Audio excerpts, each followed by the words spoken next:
여기 순천에서 제가 만든 얘기입니다. 순천에서 막 활발히 활동했던 악마가 활동 영역을 확장하기 위해서 광주로 옮기면서 평소 사용했던 갖가지 소장품과 장비들을 경매로 내놨습니다. 물론 경매값은 절반 가격이었습니다. 여기저기 몰려든 사람들이 신기한 표정으로 악마의 도구들을 구경하기 시작했고, 그런데 어느 곳에 보니까 사람들이 몰려 있어요. 높은 가격이 정말 붙여져 있는 물건 앞에 사람들이 몰려 있어서 뭔가 하고 봤더니 이름표가 있습니다. 두려움, 절망이라는 이름표가 있습니다. 누군가가 물었습니다. 이건 왜 이렇게 가격이 비쌉니까? 그러자 악마가 이유는 간단하다. 나는 이 두려움, 절망이란 도구로 수를 셀 수 없는 사람들을 넘어뜨렸고 온갖 해악을 끼쳤으며 삶을 포기하게 만들었다. 이 도구야말로 내가 가장 아끼고 애용하던 것이기 때문이다. 여러분, 이렇게 대답했다고 합니다. 여러분, 사단은요 우리에게 두려움을 줍니다. 절망을 줍니다. 그런데 사단이 주는 두려움을 내게 계속 허용하면요 모든 것을 포기하게 만들기도 하고 때론 생명을 내려놓기도 합니다. 여러분, 우리는 하나님을 향해서 마음을 열어야 될 줄 믿습니다. 여러분, 디모데후서 1장 7절에 보십시오. 뭐라고 써 있습니까? 하나님이 우리에게 주신 것은 두려워하는 마음이 아니요 오직 능력과 사랑과 절제하는 마음이라.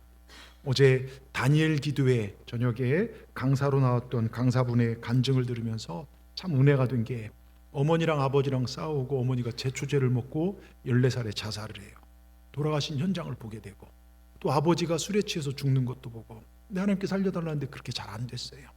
그래서 형제랑 살아서 뭐하나 바닷가에 자살하려고 갔다 하나님의 음성을 듣고 세상에 방황하다가 다시 정말 교회로 돌아와서 지하철에 그분이 뛰어내리려고 지하철에서 쭉 가는데 누군가 자기를 따라당기는 느낌을 받았대요. 근데 둘러보니까 아무도 없는 거예요.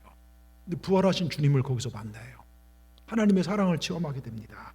여러분, 사단은 우리에게 두려움을 줘서 안 되는 걸 보면서 죽어라 하지만 하나님 우리에게 살아나라 말씀하십니다. 그래서 하나님 주신 것은 두려움을 이길 능력을 주셨고, 하나님의 사랑은 모든 두려움과 염려를 이기게 하고요, 여러분, 두려움의 열매를 정말 따먹고 그 가운데 지내는 우리에게 거기에 빠지지 않도록 절제하는 힘을 우리 하나님 주셨습니다. 우리가 믿음 안에서만 있으면 하나님 바라보면 우린 반드시 승리하게 될 줄 믿습니다. 오늘 본문에는요 두려움 가운데 있는 에레미야가 하나님으로부터 힘을 얻는 장면이 나옵니다. 기원전 7세기경 하나님의 선자로 부름을 받고 주님 앞에 서게 된 나이 어린 에레미야가 6절에 그렇게 얘기해요. 6절에 에레미야 1장 6절에 내가 이르되 슬프소 주 여호와여 보소서 나는 아이입니다. 입술이 둔합니다. 나는 이 일을 감당할 수 없습니다. 두려워하는 그때 하나님께서는 7절에 뭐라고 하는 줄 아십니까? 정말 여호와께서 정말 이르시되 뭐라고 하냐면 너는 아이라 하지 말고 내가 너를 누구에게 보내든지 너는 가며 내가 너에게 무엇을 명하든지 너는 말할지냐. 무슨 얘기입니까? 내가 너와 함께한다. 내가 너의 구원자다. 그러니 나만 믿고 나가라. 내가 반드시 너를 지키고 너를 통해 내 뜻을 이룰 것이다. 하나님이 지키고 책임져 주십니다. 그리고 오늘 본문의 에레미야 1장 18절 이하에 있는 본문 말씀에 보라 내가 이렇게 써 있습니다. 그 뒤에 밑에 보면요 정말 오늘 너를 그 온 땅과 유다 왕들과 지도자들과 그 제사장들과 그 땅 백성 앞에, 여러분 세상 앞에 견고한 성읍 쇠기둥 노성병이 되게 하였은즉, 여러분 그들이 너를 치나 이기지 못하리라 약속하셨습니다. 그들이 나를 잠시 힘들게 하지만 결국 다 무너지고 여러분 에레미야는 이깁니다. 여러분 일개 선지자가 국왕과 관료가 이길 수가 없는데 우리 에레미야 끝까지 보면요 에레미야는 이겨요. 하나님 승리케 하십니다. 여러분 적들은 우리를 넘어뜨리게 공격합니다. 그게 질병이든 때론 직장 동료든 누구든, 그런데 믿음으로 사는 우리들은 하나님 우리를 지켜주셔서 그들은 쓰러지나 우리는 이기게 될 줄 믿습니다. 여러분 견고한 성읍 쇠기둥 노성벽은요 감히 넘볼 수 없는 위험이 당당한 상태를 말합니다. 근데 이 당당한 상태가 어떻게 이루어집니까? 하나님의 말씀을 믿고 나갈 때요. 여러분 오늘 에레미야 1장을 끝으로 하면서 19절 제일 마지막에 뭐라고 한 줄 아십니까? 여호와의 말이니라. 내가 너와 함께하여 너를 구원할 것임이라. 여호와의 말이니라. 하나님 말씀하시면 됩니다. 여러분 하나님만 붙잡으시길 주의 이름으로 축원합니다. 여러분 하나님 말씀 믿고 나갈 때 하나님이 함께 하시면 그는 승리하게 됩니다. 그럼 묻습니다. 여러분 지금 하나님과 함께하는 삶을 살고 계십니까? 이게 중요합니다. 저는 목사로서요, 여러분이 지금 현실이 참 어렵고 경제적으로도 건강적으로도 자녀 문제로 또한 나를 괴롭히는 인간관계로 여러 가지 힘들지만, 그러나 그럼에도 불구하고 에레미야처럼 하나님께 뜻을 두고 하나님이 함께 하신 삶을 살아내어 하나님 마침내 너는 쐐기둥이다, 너는 노성벽이다, 너를 누구도 이기지 못하리라 하며 하나님이 돌보시는 그런 승리의 주인공들이 다 되기를 주님의 이름으로 축원합니다. 그래서 오늘 하나님이 함께하는 삶이 어떤 삶인가, 절대로 쓰러지고 넘어지지 않는 삶이 어떤 삶인가, 우리 몇 가지 영적 교훈을 보면서 함께 은혜를 나누고자 합니다. 첫째, 불타는 소원을 가진 사람, 은혜를 사모하는 사람은 하나님이 함께 하시기에 넘어뜨릴 수 없습니다. 여러분, 경찰관하고 소방관하고 싸우면 누가 이길까요? 경찰관이요? 힘센 놈이 이기겠죠. 근데 누가 이기냐면요, 소방수가 이깁니다. 왜요? 물불을 안 가리기 때문에요. 그럼 소방수와 소경이 싸우면 누가 이길까요? 소경, 그렇죠. 보이는 게 없기 때문에 소경이 이긴답니다. 그럼 소경과 노인이 싸우면 누가 이길까요? 노인이 이깁니다. 왜 그렇습니까? 죽을 날 받아놨어요. 예? 정말 목숨 걸고 싸우기 때문입니다. 여러분, 이 세상에서 가장 무서운 사람은 목숨 걸고 달려드는 사람이에요. 목숨 걸고 달려든 사람 이길 수가 없습니다. 여러분, 은혜 받는 일에 목숨 걸어보십시오. 예배하는 일에 목숨 걸어보십시오. 복음 전하는 일에 목숨을 걸어보시길 바랍니다. 여러분, 지난주 말씀의 주인공 다니엘처럼 사자굴 속에 던져져 죽을 줄 뻔히 알면서도 정적들이 법을 세웠잖아요. 그런데 그 법령 앞에서도 나는 세상의 법을 두려워하지 않는다. 난 하나님을 예배하고 기도하고 감사한 일이 더 귀한 것을 한다. 나는 죽으면 죽으리라 이렇게 나가는 자에게 하나님 함께 하셨고, 그를 사자굴에서 건져주시고 오히려 그의 적들을 사자밥이 만들어 싸그리 사자밥이 되게 만듭니다. 여러분, 믿음대로 나가면요, 하나님께 뜻을 두고 목숨을 거는 사람은 하나님이 일으켜 세우십니다. 여러분, 이 세상에 제일 무서운 사람은요, 불타는 소원, 정말 하나님의 영광을 위해 목숨을 걸고 기도하고 은혜 받는 삶을 소원하며 사는 삶은 하나님께서 쐐기둥 노성벽처럼 결국은 세워내십니다. 저는 저와 여러분이 이 시대에 그런 인물 되길 원합니다. 여러분, 은혜를 사모하십시오. 여러분, 어떤 불타는 소원이 있습니까? 정말 은혜를 사모하고 사십니까? 죄송합니다. 제가 지난주 추수감사주일을 보내고 감사를 대하는 우리 성도들의 모습, 순종과 이번 주 다니엘 기도회를 참여하는 것들을 보면서 우리 영적인 성도들의 상태를 보면서 제 마음이 참 한 주 동안 기도하면서 무거웠어요. 저는 여러분의 영적 지도자로서 단에서 이렇게 합시다 외치면 우리 성도들이 일치된 순종을 하고 다 따라오실 줄 알았어요. 감사도 외친 대로 순종하실 줄 알았고, 또한 저녁마다 다니엘 기도에 참 은혜가 넘쳐나는데 제일 앞자리에 뒤를 돌아보면 자리가 텅 비어 있어요. 은혜 현장을 사모하여 올라와서 기도해야 할 우리 성도들의 모습이 안 보입니다. 목사의 지도력이 끝이 났는가? 은혜 받자, 기도하자, 감사하자, 무슨 말해도 움직이지 않는 것이 지금 이 시대에 우리 교인들의 영적 주소인가? 이게 주님 말씀하신 노아의 때와 롯의 때인가? 장가 가야 하고 일도 바쁘고 집 사야 하고 쉬어야 하고 바쁘니 하나님의 일은, 은혜 받고 은혜를 흘러보낸 일은 날 귀찮게 하지 말라. 여러분, 순종하지 못한 데는 각자마다 이유가 있겠지요. 못 나온 이유, 기도 못하고 감사 제대로 못 드린 이유 말입니다. 그런데요, 불타는 소원을 가진 자, 하나님께 뜻을 두는 자는요, 그런 이유를 넘어섭니다. 여러분, 답을 가지고 신앙생활하지 마십시오. 난 피곤해서 안 돼, 난 직장 때문에 안 돼, 이래서 안 돼. 여러분, 그러면 하나님의 역사가 일어나지 않습니다. 영적 지도자가 단에 선포하면 거기에 내 삶을 맞춰보시기 바랍니다. 그럴 때 하나님께서 일하시기 시작합니다. 여러분, 영적인 일은요, 뺏기면 세상에 뺏겨요. 드라마가 재미있고 여러 가지 약속도 있고 먹고 사는 문제로 바쁘고 교회도 한두 번 빠지다 보면 멀어지게 됩니다. 하나님과 멀어진 만큼 우리 안에 세상 근심과 사단이 교묘하게 틈이 탑니다. 내 영이 죽어가는 것입니다. 여러분, 불타는 소원을 품으시길 바랍니다. 은혜를 갈망하십시오. 나는 하나님의 은혜 아니면 살아갈 수 없음을 하나님 앞에 풀어내시길 바랍니다. 그래서 하나님이 일하시게 하는 삶을 사시길 바랍니다. 여러분 보세요. 제가 종종 말씀한 한 나라의 왕이요, 그 나라 모든 창녀들에게 사면령을 내렸어요. 너희 죄를 묻지 않을 테니까 각 가정으로 돌아가 자유하게 살라고 했습니다. 좋은 일이죠. 근데 그것들이 지나온 몸 파는 삶을 살았던 삶을 바꾸지 못했어요. 그 죄책감과 마음의 짓눌림을요. 근데 돈키호테가 엘돈자라는 창녀를 사랑하게 되고 그에게 가서 내가 당신 사랑한다 고백합니다. 근데 사랑 고백은커녕 심지어 자기 자신도 더럽게 여기고 거부했던 그 창녀 엘돈자는 돈키호테의 끈질긴 구원에 마음을 열어요. 나 같은 존재도 사랑받을 자격이 있구나. 돈키호테의 사랑을 받아들입니다. 근데 그때부터 그 삶이 바뀌죠.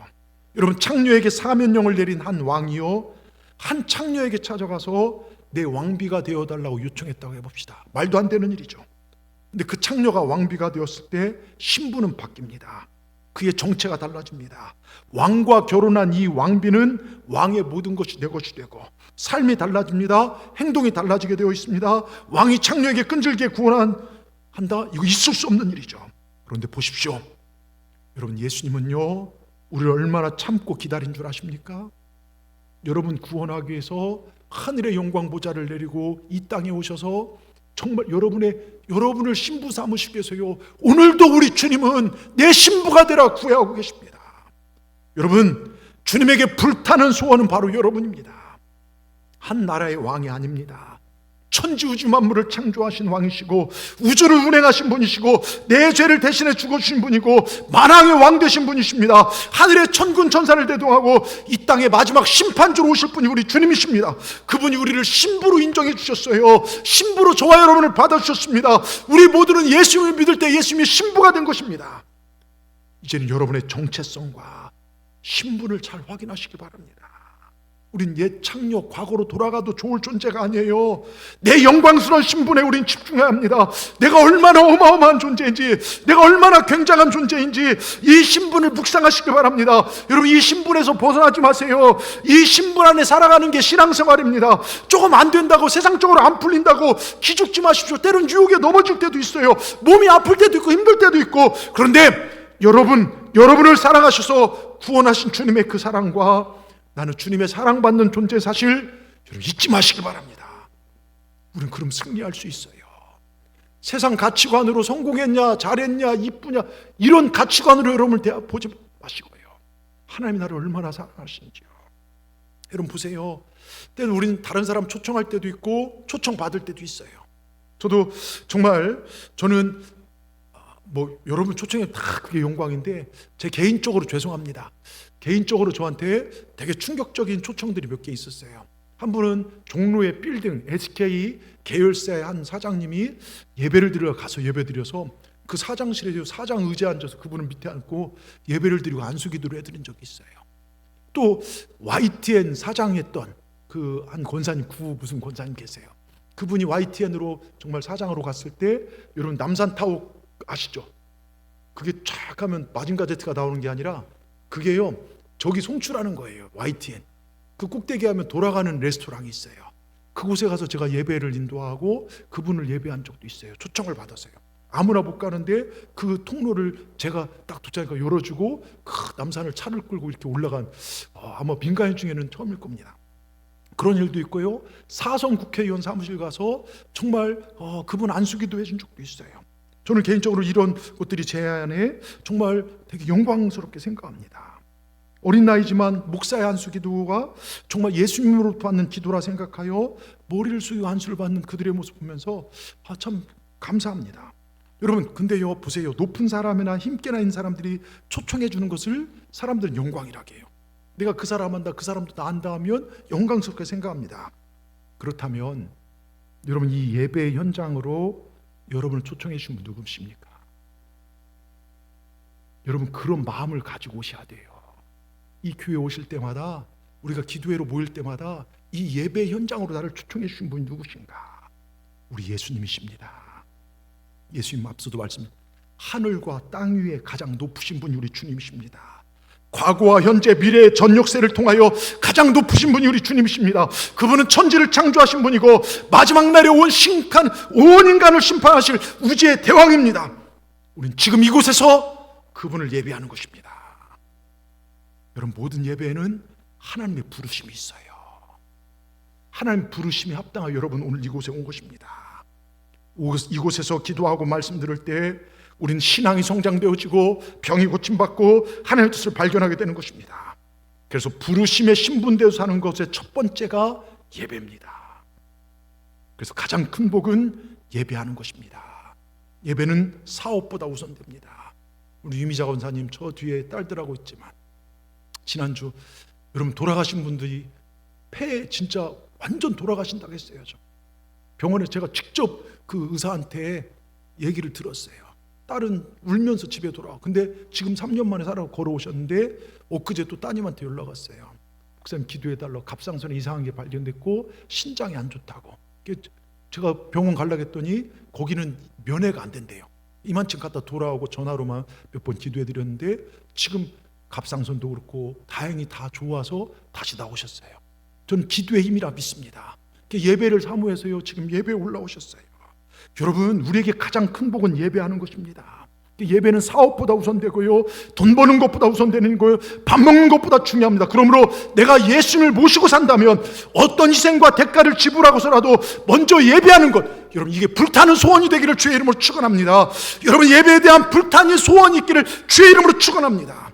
여러분 영적인 일, 은혜 받는 일에 내 환경과 상황을 뛰어넘는 사모함으로 달려가십시다.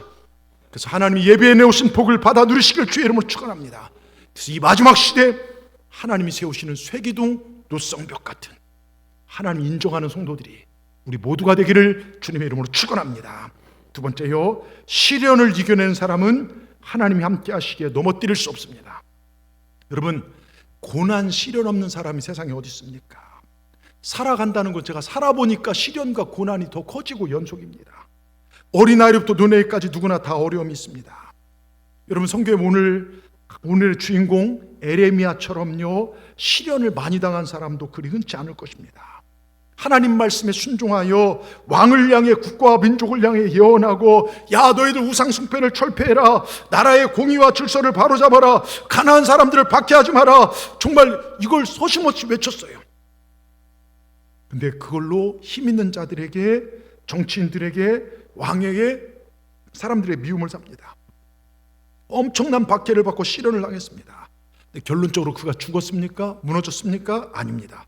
하나님이 함께 하시는 그는 승리했고 그를 대적했던 그들은 하나님의 심판과 저주를 당하고 다방합니다. 그는 쇠기둥같이 우뚝 선 위대한 예언자 에레미야가 됩니다. 여러분, 여러분에게 고난이 닥쳐왔습니까? 지금 사는 게 힘이 드십니까? 환난의 연속이십니까? 그럼 우리가 그 고난 가운데서도 하나님 말씀을 붙잡고 사신다면 그 고난이 우리를 풍성한 축복으로 인도하실 줄 믿습니다. 아무런 고난 없이 순풍의 돛담배처럼 가는 사람은 결국 무능하고 쓸모없고 도태되어지더라고요. 아무런 영향을 끼칠 수가 없어요. 그러나 고난과 시련을 억세게 이기고 나간 사람은 하나님께서 쇠기둥같이 세우고 위대하게 쓰시는 것을 볼 수 있습니다. 그래서 환난은 인내는 연단은 소망을 낳습니다. 우리 성도들 중에 제가 이렇게 신방하고 같이 대화를 하다 보면요 지금 참 어렵게 신앙생활하지만 그럼에도 불구하고 말씀 붙잡고 믿음으로 사는 우리 성도님들의 모습을 보면요 얼마나 귀한지 모릅니다. 저는 믿습니다. 하나님께서 반드시 가장 귀한 것으로 역사하실 걸 믿습니다. 여러분 아브라함을 보세요. 그의 대를 이을 사랑하는 아들 이삭을 잡아 제사드리라는 무서운 시련을 거쳐 신앙의 조상이 되었고 축복의 조상이 되었습니다. 요셉도 갖가지 시련을 거친 뒤에 애굽의 총리 대신 되었습니다. 여러분 아픈 만큼 성숙해지는 것입니다. 에레미야도 갖가지 시련을 이겨낼 때 쇠기둥 노성병같이 하나님이 세워주셨습니다. 여러분에게 일시적인 역경이 닥칠 때 여러분 그것에 대한 부정적 반응을 보이지 마십시오. 원망하지 마십시오. 내 인생 도대체 왜 그래? 내 삶은 왜 이렇게 힘들어? 하나님 도대체 저에게 왜 이런 일을 허락하십니까? 지금 어렵고 힘들어도 그래도 믿음대로 살고 있는데 왜 복을 주시지 않고 문제를 해결해 주신커녕 왜 이렇게 어렵게 하십니까? 여러분 이런 불평을 입에 담지 마시기 바랍니다. 하나님께서 이 길을 통해서 나에게 어떤 역사를 일으키시는지 기도하며 담대히 역경에 도전하시길 주의 이름으로 축원합니다. 우리 하나님 살아계십니다. 여러분 믿으십니까? 하나님 살아계십니다. 아브라함을 보십시오. 요즘 제가 계속 이 말씀을 묵상해요. 우리와 성품이 비슷하지만 로마서 4장 18절에서 22절에 보면요 바울이 아브라함에 대해 성령으로 이렇게 말해요. 자 22절 18절 같이 읽습니다. 아브라함이 바랄 수 없는 바라고 믿었으니 이는 내 후손이 민족의 조상이 되게 하려 하심을 인함이라. 보세요. 자, 아브라함에게 이게 75세 때 하나님 주신 말씀이었어요. 근데 그 뒤에 뭐라고 써 있습니까? 그가, 넘겨주세요. 그가 100세나 되어 자기 몸에 죽은 것 같음과 아내 사라의 태에 죽은 것을 같음을 알고도 믿음이 약하여지지 아니하고. 자, 하나님 말씀을 받았는데 장장 20년을 25년을 살면서 애가 안 생기는 거예요. 그런데 믿음이 약하여지지 않는 거예요. 자, 그래서 21절에요. 같이 읽겠습니다.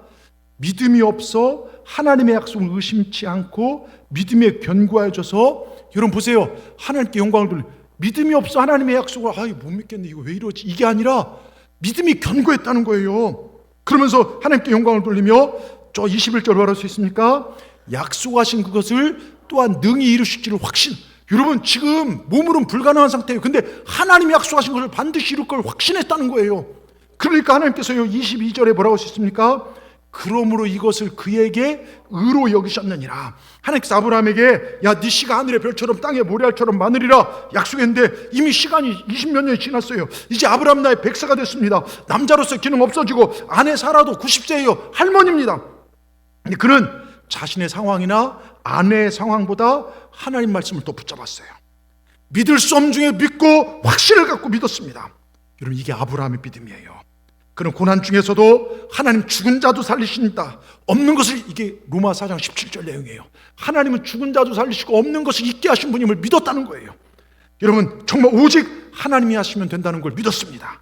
여러분 얼마나 큰 시련입니까? 그런데 그는 아무리 자기 몸에 죽은 것 같더라도, 사라의 몸이 의학적으로 과학적으로 애를 가질 수 없더라도 그는 하나님을 믿었습니다. 여러분 우리가 시련을 이기는 것은 하나님을 향한 믿음이에요. 내가 그래도 나름대로 기도 생활하고 말씀도 사는데 여전히 어려워요. 여러분 어려움을 보지 마시고 말씀을 붙잡으십시오. 믿음이 약해지지 않기를 바랍니다. 근데 그 믿음을 하나님 기쁘시게 해요. 그걸 의로 여기십니다. 하나님께서 그것을 의로 여기시고 아브라함 나이 100세에 아들 이삭을 줍니다. 여러분 믿음의 사람들인 우리는요 믿음으로 살아가는 겁니다. 믿음으로 사는 겁니다. 왜 아멘 안 하십니까? 우린 믿음으로 사는 것입니다. 우리도 믿으면 불가능을 가능케 하는 하나님의 역사를 보게 될 줄 믿습니다. 여러분 깡통하고 쐐기둥이 있어요. 이만하게 모습이 비슷합니다. 근데 차이가 있어요. 무슨 차이입니까? 깡통은 속이 벽고 쐐기둥은 속이 꽉 차 있습니다. 제가 보니까 신앙도 깡통 신앙이 있고 쐐기둥 신앙이 있더라고요. 겉은 비슷합니다. 근데 속은 완전히 달라요. 여러분 내면이 가득 차야 쐐기둥 신앙입니다. 깡통 신앙의 특징을 보면요 발로 툭 치면 찌그러져요. 때린 데마다 찌그러집니다. 왜요? 그 안에 주님이 채워지지 않으니까요. 쉽게 상처받고 넘어지고 한마디 말에 상처받고 조금만 안 돼도 힘들어하고 하나님 원망하고 교회를 원망하고 사람을 원망합니다. 왜요? 속이 비었기 때문에요. 근데 쐐기둥 신앙은 다릅니다. 속이 꽉 찼습니다. 강한 쇳덩이로 차 있습니다. 그래서 발로 찬 놈이 더 아픕니다. 여러분 예수님으로 꽉 찬 사람은요 누가 뭐라 해도 저 천국을 향해 달려갑니다. 누가 뭐라 해도 하나님을 예배합니다. 흔들리지 않습니다. 여러분 묻습니다. 여러분 깡통입니까? 쐐기둥입니까? 우리 옆분에게 한번 물어보십시다. 당신은 깡통이요 쐐기둥이요? 한번 물어보십시다.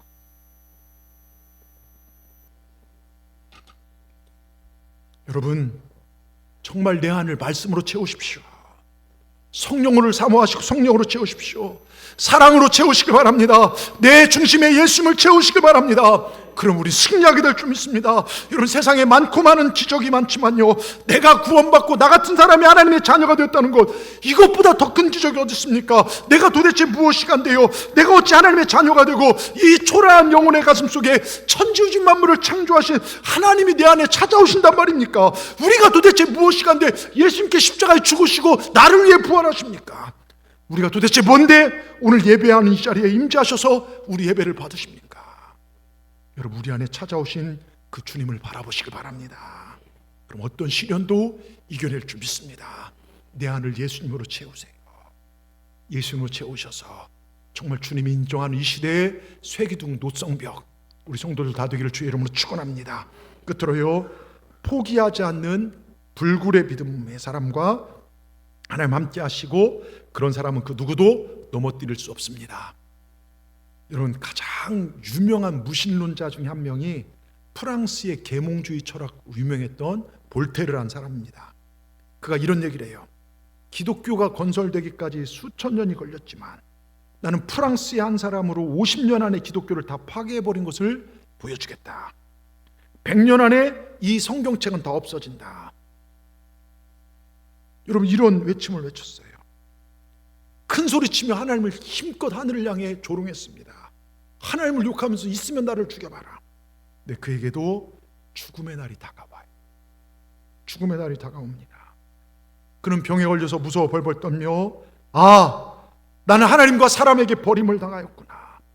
하나님은 계시구나. 천국과 죽음은 있구나. 죽음 앞에서 깨닫게 됩니다. 그리고 의사에게 나를 6개월만 더 살게 해주십시오. 그럼 내 재산의 절반을 주겠죠. 의사는 6개월은커녕 6주도 못 삽니다. 얼마 후에 그는 죽습니다.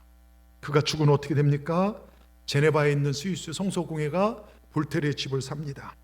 그리고 인쇄소로 만들고 거기 성경을 찍어내고 한쪽 창구에 성경이 쌓여 있습니다. 그러고도 200년이 지금 지났죠. 성경은 세계에서 가장 많이 팔린 책이 됐습니다. 여러분, 무디 목사님 이런 말씀을 하시죠. 만일 지옥이 없다면 많은 시간을 들여 성경을 연구할 필요가 없다.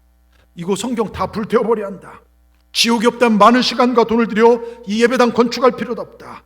도리어 기존 예배당도 오락장소로 바꿔야 한다. 여러분, 그렇습니다. 지옥에서 건질 수 없는 복음은 그건 복음이 아닙니다. 여러분, 교회 왜 다닙니까? 궁극적으로요. 복받고 위로받기 위해서 아니에요. 우린 천국 가기 위함입니다.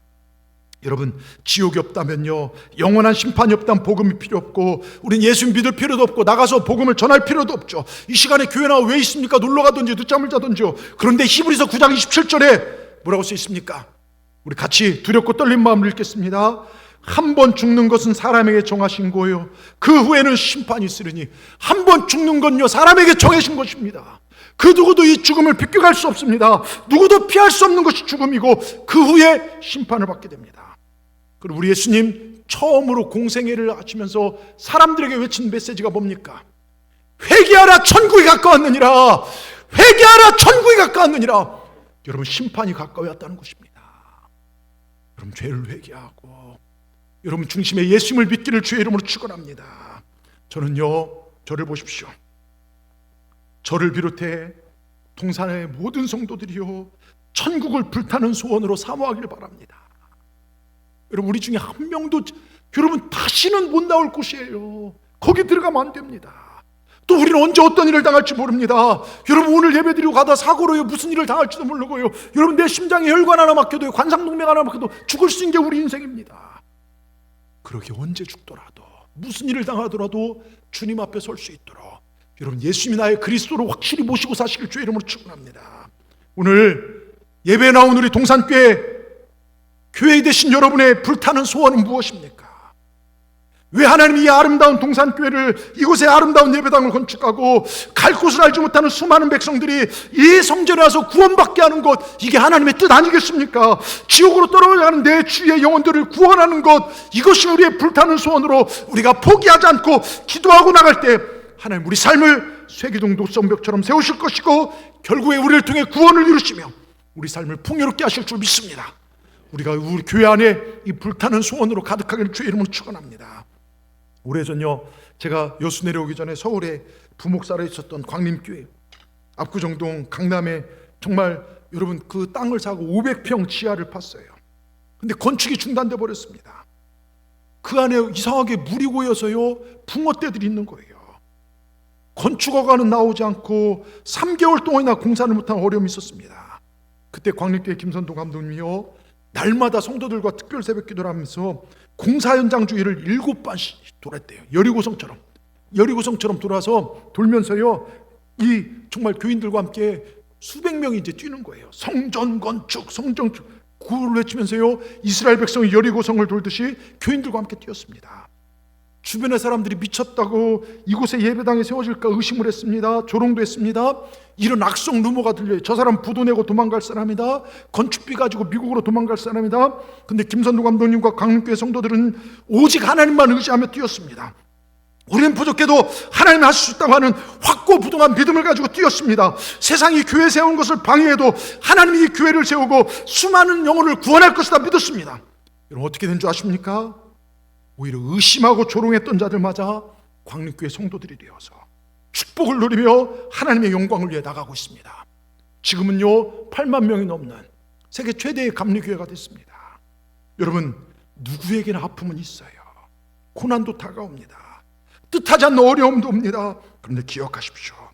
주님 안에서 우리는 할 수 있습니다. 아멘. 하나님 살아계십니다. 하나님 함께 하심을 믿는다면 우리는 어떤 역경도 이겨내고 오히려 그 고난이 우리 믿음을 더욱 성장시키고 우리는 큰 복을 받아 누리게 될 줄 믿습니다. 할 수 있다. 주 안에서 할 수 있다는 확고한 꿈을 가지고 나갈 때 하나님 우리 인생길을 확실하게 열어주십니다.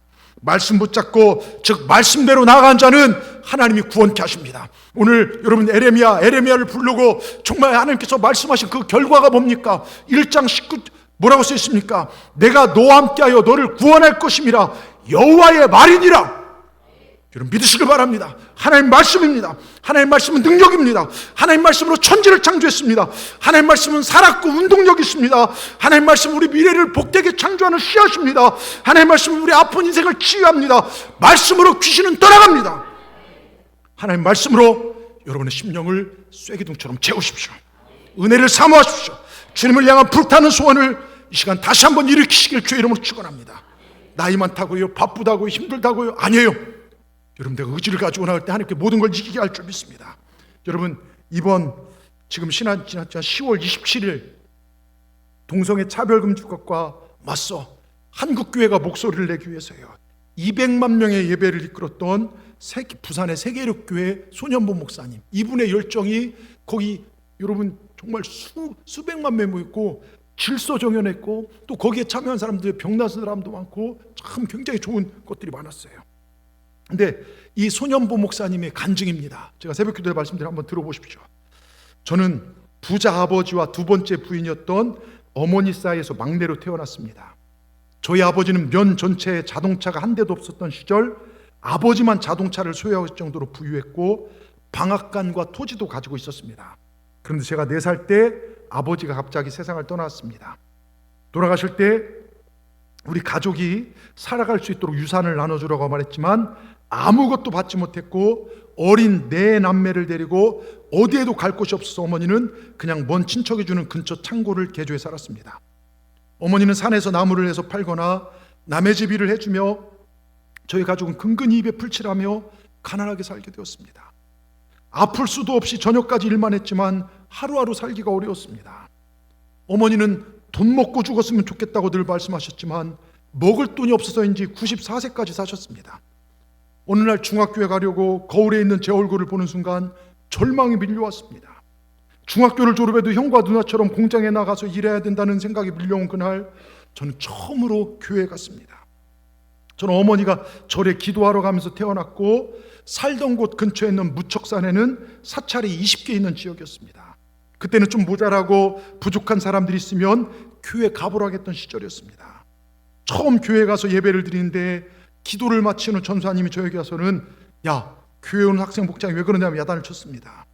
운동화 살 돈이 없어서 까만 고무신 신고 다 헤어진 추리닝에 잘 씻지 않아 냄새까지 나는 몸으로 갔으니 얼마나 보기 민망하셨으면 교회 처음 간 날 저를 혼내셨을까요? 매 학년마다 제 짝꿍이 되는 여학생은 울면서 선생님에게 자리를 바꿔달라고 말했습니다. 아무런 희망도 미래도 없던 제가 교회에서 하나님 말씀을 들으면서 하나님의 자녀가 되었고 제가 구원을 받은 사실이 믿어졌습니다. 그게 믿어지니 제 삶이 완전히 달라졌습니다. 하나님 믿기 전에는 자리 바꿔달라고 한 여학생에게 짓궂은 장난을 치고 했었지만 예수 믿고 나니 보복하고 싶은 마음이 사라졌고 마을을 깨끗이 청소하고 어른들에게 인사를 잘하며 다녔습니다. 중3 겨울 때 수련회 집회에서 강사님이 만약 하루에 2시간을 기도하는 사람이 있다면 하나님이 복을 주실 거라는 말씀에 저는 그날 아멘으로 그 말씀 받았고 매일 2시간씩 기도한다고 결단했습니다. 그래서 새벽 기도에 가기 위해서 새벽에 깨워달라고 기도하고 잠을 자다 깼는데 제가 자는 모습을 보이고 흰 옷을 입은 분이 저를 깨우는 꿈을 4번이나 꾸었고, 그때부터는 제 눈에서 눈물이 떠나지 않았습니다. 후처의 아들로 태어나 단 한 명도 제 인생을 위로해 주는 분이 없었는데 이제는 하나님이 새벽마다 깨워주시고 자녀 삼아주시고 따뜻하게 안아주시고 위로해 주다니, 저에게 하나님은 멀리 계신 분이 아니 저의 작은 기도에도 또 제 이름을 불러주시는 하나님이셨습니다. 구원받은 것 때문에 감사해서 기도하고 예수 안 믿으면 지옥 가는 가족을 위해 기도했습니다. 하루 2시간씩 기도하기로 했는데 열심히 기도해도 5분밖에 안 됩니다. 교회와 전사님을 위해 기도했는데 10분밖에 안 돼서 성경을 읽기 시작했는데 그러다 보니 졸업까지 성경을 100번 읽게 되었습니다. 우리 학생들 성경 많이 읽으세요. 왜 아멘 하는 친구가 없네요. 어른들도 성경 많이 읽으시기 바랍니다. 근데 어머니 구원을 위해서 기도했지만 어머니는 주일에 도와주지도 않고 교회 간다면 막 어머니 야단을 쳤고 막 교회와 예수님 저주했습니다. 저는 욕을 하는 어머니를 업고 교회로 막 뛰었고 교회가 막 가까워지니까 엄마가 막 때리면서 내려놓으라고 막 고함을 쳤지만 한 번이라도 우리 엄마 교회 가게 해달라고 기도하며 어머니를 교회 가운데 앉혀놨습니다. 바로 뛰쳐나갈 줄 알았는데 어머니 나가지 않았습니다. 나중에 알고 보니 너무 다리를 꼭 붙들고 뛰어와서 다리에 쥐가 나갖고 못 나갔던 겁니다. 형은요, 제가 교회 간다고 이불에 막 된장까지 부으며 위협했지만 그래도 교회를 나갔습니다. 이런 불타는 소원이 있죠. 포기하지 않았습니다. 그리고 목사가 되기로 결단하고 신학교에 시험을 쳤고 등록할 학비가 없어서 교회 가서 기도했습니다. 여러분, 에레미야에게 주신 하나님의 말씀이죠. 에레미야 33장에 나오죠. 이를 행하시고 만들고 성취한 여호와께서 등록금을 주실 줄 저는 믿습니다. 근데 이 기도를 옆에 전사님이 들으셨어요. 전사님이 학비 준비되어 있냐고 물었고 없다고 하자 야, 꼭 신학교 가서 목사 되어야만 하나님 일하는 것은 아니라고 말하며 교회는 등록금을 후회해 줄 정도 우리 교회는 여유가 없다. 그때 이 학생이요, 고등학생이 저는 하나님이 준비하실 것이니 염려하지 마시고 말씀을 드렸습니다. 그런데 등록 마감일을 앞두고 기도를 하러 산에 올라가는데 산 중간에 있는 사찰에 있는 아주머니가 야, 스님 한번 만나보라 그럽니다. 저는 그래서 스님에게 찾아갔습니다. 내일이 대학 등록 마감일인데 아직 준비 안 됐지만 하나님 주실 것이라고 말했습니다. 등록금 얼마냐? 60만 원이라고 했습니다. 2시간 기도하고 산을 내려오는데요, 스님이 등록금 60만 원을 내주셨습니다. 그 돈으로 1980년 3월에 고신대학교에 입학하고 입학 예배를 드렸습니다. 근데 입학은 했지만요, 책 살 돈도 없고 숙식을 해결할 기숙사 비용도 없어 그 누구에 말할 사람이 없다고 하나님께 기도하다가 스님 생각이 찾아갔습니다. 스님은 거처도 없으니 절에서 대학 다니라고 하고 그 절에서 먹고 다니면서 신학대학을 졸업했습니다. 이 엄마가 너무 놀라서 교회를 다니게 되어 그 어머니 이제 집사님 되셨고 형은 목사님, 누나는 전사님 되었습니다. 여러분, 불타는 소원을 가지고 하나님 영광만을 위해 사니 하나님께서 진짜 행복을 그 삶에 부어주셨습니다. 여러분, 고난 없는 사람 어디 있습니까? 지금 한국교회에서요, 큰일 하시는 목사님이시고요, 다니엘처럼 뜻을 두고요, 사자굴에 빠질지라도 하나님을 떠나지 않는 그런 분이 되셨어요. 부산에서 가장 큰 교회로 성장했습니다. 여러분, 에레미야 33장 2절 뭐라고 써 있습니까? 우리 같이 한번 읽어보겠습니다. 이를 행하시는 여호와, 그것을 만들며 성취하시는 여호와, 그의 이름을 여호와하느니가 이와 같이 이르시다. 여러분, 우리 하나님이 일을 행하신 분이십니다. 여러분, 힘드십니까? 삶이 고단하십니까? 무엇인가 막혀 있습니까? 누군가 나를 괴롭히십니까? 먹고 사는 것이 걱정입니까? 앞으로 장래 때문에 걱정이십니까? 하나님께서 일하시도록 불타는 소원을 가지고 기도하시길 바랍니다. 우리 하나님 일을 행하시고 성취하신 분이 우리 하나님이십니다. 오늘 우리가 예배하는 하나님, 무에서 유를 만드신 분이시고 죽은 자를 살리시고 우리 교회도에 사형 선고를 받으신 분들 살려주시고 지금도 예배하시고, 오늘 예배 딱 들어오는데요, 1층 청소가 안 돼 있더라고요. 근데 우리 박문 권사님이요, 그 걸레를 딱 하면서요, 박문 권사님은요 11월 달에 폐암으로 돌아가신다고 했어요. 작년이요. 지금 1년 딱 됐어요. 얼마나 감사합니까? 여러분, 하나님 일을 행하시고 성취하신 분입니다. 우리가 예배 하나님은요, 무에서 유를 만드시고 없는 곳에서 우주도 세상도 만드시는 능력의 하나님이시고 병든 자를 고치고 죽은 자를 살리신 분이 우리 하나님이신 줄 믿습니다. 우리가 기도할 때요, 구하지 않는 미래 일까지도 이루어주신 분이십니다. 그래서 어떤 상황에도 하나님 역사하시며 우리 기도에 응답하십니다. 여러분 이제 불굴의 믿음으로 포기하지 마시고 시련을 넘으시고 불타는 소원을 가지고 은혜를 사모하시기 바랍니다. 지난주 우리 추수감사 예배 드리면서 간증했던 우리 조광준 성도님, 오동도에서 횟집을 했었고요. 오동도가 어려서부터 잘했던 근데 그 아들이 20년 전에 돌아가셨죠. 믿음으로 살았던 아들이요. 아들이 교회 다니자기도 그걸 거부했었고요. 아들을 오동도에 뿌리고 그 뒤로 한 번도 오동도를 찾지 않고, 그런데 20년이 지나서 여러분 작년 추수감사 주일 때 저희 교회 나오고 1년 동안요 은혜를 체험하고 주님을 만나고 오동도 쪽에 가서 마음이 풀어지고 아들을 천국에 다시 말 그 기쁨 때문에요. 눈물로 감사하시면서 제가 문자 보내면요 어떨 때는 너무 감사합니다, 감사합니다 이 문자로 답을 해주시고요. 여러분 믿지 않는 내 식구들요, 내가 죽음 끝이 아니라 그 기도는요 때가 되면 하나님께서 응답하실 줄 믿습니다. 여러분 기도하시기 바랍니다. 여러분 정말 불타는 소원을 가지고 은혜를 사모하십시오.